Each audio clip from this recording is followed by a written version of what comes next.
My business world changed when I just started sharing. Frankly, some might say oversharing, meaning, as you would say, being authentic. You could say being transparent. I don't care what you call it. Call it a tomato. It doesn't matter. The reality is just being real. Just share your story and see what happens. And you're going to have people relate.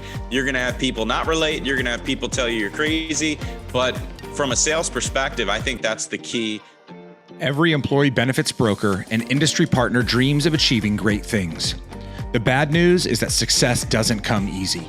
The good news is that you don't have to do it alone. Welcome to the Benefits Sales Pro Show. I am your host, Ryan James Miller, and my goal is to engage industry professionals who have found success and are willing to share it with others. So give us 15 minutes and hear how today's guest has achieved great things so you can too. All right, what up, everybody? Welcome to another episode of the Benefits Sales Pro Show. And I got a pro today, my boy, Eric Silverman. He is the founder of Voluntary Benefits. And he can explain a little bit more about that, because I think what's funny about you, Eric, is there's a lot of times when people see you everywhere. I mean, you are literally everywhere. You are online. You are at most of the popular conferences. You're networking all over the place. And yet they're like, but what does Eric do? And by the way, it's voluntary disruption, not voluntary benefits. Eric works in the voluntary benefits. Come on, man. I was going to roll. I was rolling with it. I was like, dude, the founder of Voluntary Benefits. This is awesome. I'm going to add that to my resume. But we could say the king of voluntary benefits. I think that would have been a good way to say it. Voluntary disruption. Funny. He's got a podcast, video show. He's got all kinds of stuff working. We're going to talk, though, today specifically about sales. But for now, the king of voluntary benefits. What's up, Eric? Hey, what's up, man? Always good to see you, my friend. No, it's so good. And I'm glad, we just got to hug it out recently. It's always good to see people in person. It felt like forever being able to do that. Okay. So we're going to dig right into this. You have been, you may be humble about this, but you've been very successful in the benefits world. You've been at it for a long time, particularly in your ability to build relationships, to drive revenue. So I think this will be a great conversation. And you come from the vendor partner side of things. So a lot of times we're talking to brokers.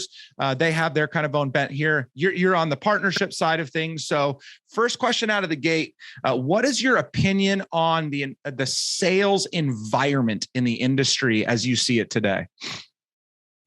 So sales environment, sales in the industry today. I mean, look, and I'll have to steal this from your playbook, but my business world changed when I just started sharing. Frankly, some might say oversharing, meaning, as you would say, being authentic. You can say being transparent. I don't care what you call it. Call it a tomato. It doesn't matter. The reality is just being real. Just share your story and see what happens. And you're going to have people relate. You're going to have people not relate. You're going to have people tell you you're crazy. But from a sales perspective, I think that's the key that really was a defining moment in my career. And I've been in sales 23 years. And it's interesting because, one of my, and I appreciate you saying I'm everywhere. I had a broker partner that reached out to me and said that on LinkedIn message. He said, I see you everywhere. I don't know what the hell you do, but something with benefits, we need to talk. I've heard good things. And I was like, that's a great compliment. Let's talk. And we get on the Zoom and he says, dude, you're like Kevin Bacon. And I'm like, okay, I like bacon. I like Kevin Bacon. And I immediately knew what he meant, but I never heard that before. And he goes, I hope that's not offensive. And I said, that's a great compliment. The guy's a multimillionaire. Everybody knows him. He's got his own game, the Kevin Bacon game, right? But 6 degrees of separation. Everybody just knows his name. And I'm like, and you said it earlier on the intro, which I appreciate. I am everywhere. I like to be everywhere. It's branding, it's marketing. I want people to be able to have less than 6 people whereby they can say, yeah, I know that guy, or I know a guy that knows that guy, and I've heard good things. And from a sales perspective, I think it's totally key, right? It's social media is a living, breathing, 365 degree, 24/7 organism. And it's your billboard that's out there. You use it or you don't, but it's ready for you. It's ripe for the taking. And it's free. Yeah, so true. Okay, so you have found a lot of success in this space, being everywhere, being in front of a lot of people, but you're really clear with who you are and what you do when you're talking to them. What's a big mistake that you see your peers making that is maybe hindering their ability to be more successful as it relates to selling? Because it's kind of easy to be everywhere in the sense of everybody knows me, but it's really hard to actually turn that into some kind of conversion, right? Some kind of revenue generation. So what's a mistake that you see your peers making right now in the industry? Oh man, biggest and just by far and away the biggest mistake that I made is what I can share, which I think is still happening for sure. For me, it was not knowing my actual message, not knowing my audience well, but really just not knowing my message. I'll give you an example. So I came from the carrier world. So I always tell people I'm a recovering carrier rep. And in the carrier world, I was trained, and heck, I trained thousands of people this way to talk about how great your carrier is and how much history and the rich history. And they've been around since 18, whatever, or 19, whatever. And, you know, sell product and push service and rates. And oh my God, it's all bullshit. It was totally awful. And it worked, I guess, when I was in the carrier world because, and I'm not complaining, but when I got into the real world independently, where I was going to represent and potentially work with any carrier, nobody cares. And the reality is, once I stopped selling products and rates and the carrier history and the fancy slick brochure, my world changed. And here's why. Because I relate it back to I'm now selling the journey, not the destination. The journey is far more paramount than the destination. The destination, okay, Ryan, sit on that. Say that again. Say that again for people. The journey is far more paramount than the destination. Look, the destination is the product, is the service, is the rate, is the carrier. Do they pay their claims? Do they integrate with a platform? All of it's very important. Don't get me wrong. I don't want anybody to hang up thinking I'm saying that's not important. It's vital, but it's not quite as vital as the journey. And for me, the journey is getting employee engagement, getting my message across to the end user. The true healthcare consumer is the end user, right? As brokers and advisors in the business, and you work with so many of them, so many people spend all their time and resources with the C-suite and HR, getting them to understand why their amazing product or service is great. But then when it comes to articulating that properly to the end user, the healthcare consumer, the actual employee, they fail miserably. So what I've done is when a broker says, what do you do? My response has now been honed to say, I'm a marketing agency that just happens to get paid by insurance companies. And they're like, what are you talking about? And I open up that conversation with all the various ways that we communicate and engage employees. I'll spend 45, 50 minutes talking about communication and engagement using technology and all the resources at our fingertips. And I'll spend this much time at the end talking about products and services and rates. Nobody cares. At the end, they're like, yeah, whatever carrier, whatever you think is best. I want what you just talked about, though. All the stuff you just spent 45 minutes talking about, that's what matters. Okay, what's so good about that is normally when people are talking about coming up with an elevator pitch or honing your pitch, they want people to be super clear so it creates no confusion whatsoever. I want you just to tell me specifically what you do.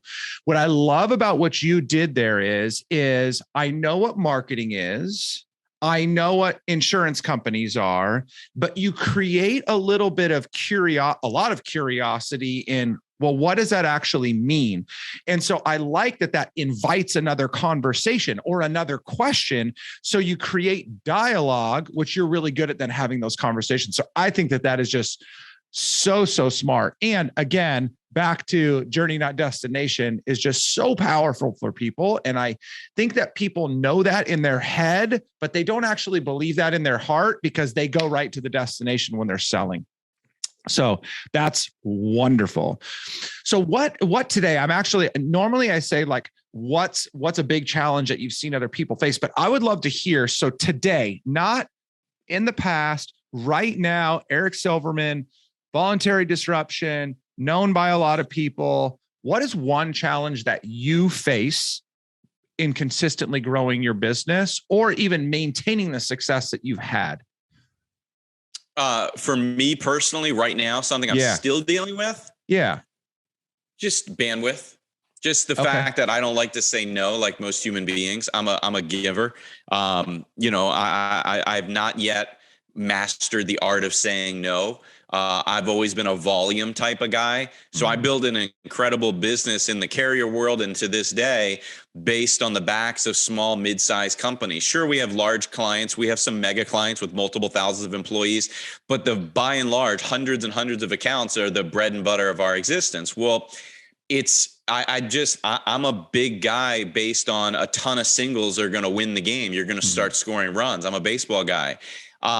As opposed to most advisors, brokers, most companies that would be anywhere in the ballpark of what I do, competition wise, they would say, well, why don't you just, niche down and start focusing on mega sized groups and bigger groups? It's the same amount of work, but you get, lesser groups per year.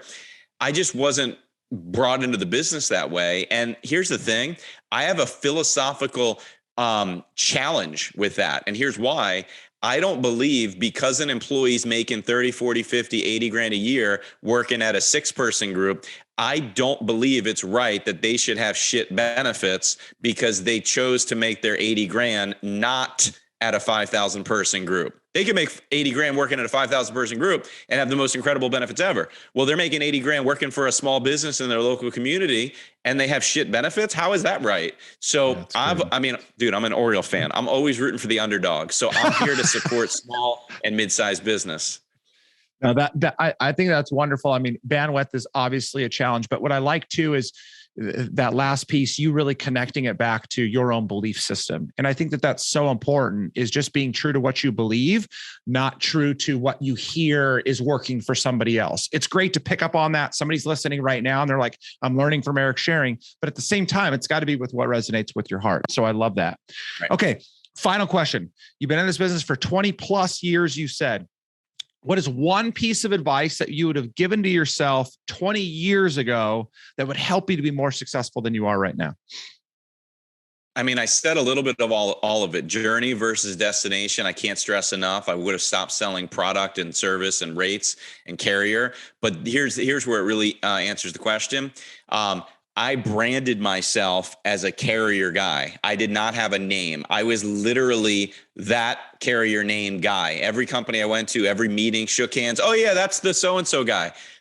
And when I left that world, not the world, but when I left that group, that carrier, I had to unskin myself from that world. I didn't have a brand. I didn't have a name. I was nothing. I had 6 connections and followers. I didn't have followers. I had 6 connections on LinkedIn in late 2014, and I didn't know what the hell I was doing. And I Forrest Gumped my way into building my own brand.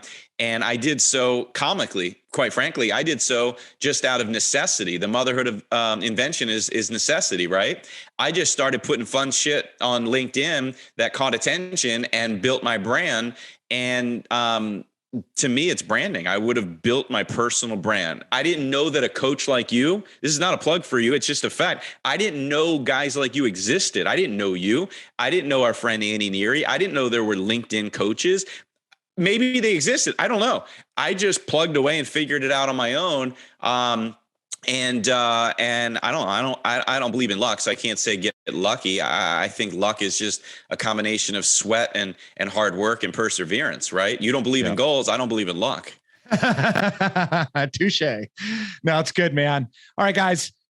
If you have any questions for Eric, if there's something in there there's a lot that he said that was great, make sure you connect with him. His contact information is going to be in the show notes. I just think that there's a lot of wonderful things that you can learn in not these massive ideas, but in the simplicity of some of what he said. It may be complex putting it together, but the simplicity in what he said. So buddy, thank you so much. I love you, super thankful for you, just respect you, the relationship that we have, but you being able to give to other people has been really great. And this is just another way to do that. So thank you. Appreciate you, man. All right, guys, as always, another episode in the books. Got questions, concerns, comments, you know where to find me. Share this with one of your friends. They can be successful too. You don't have to be the only one. Take care. Talk to you guys soon. Thanks so much for checking out this episode of the Benefits Sales Pro Show.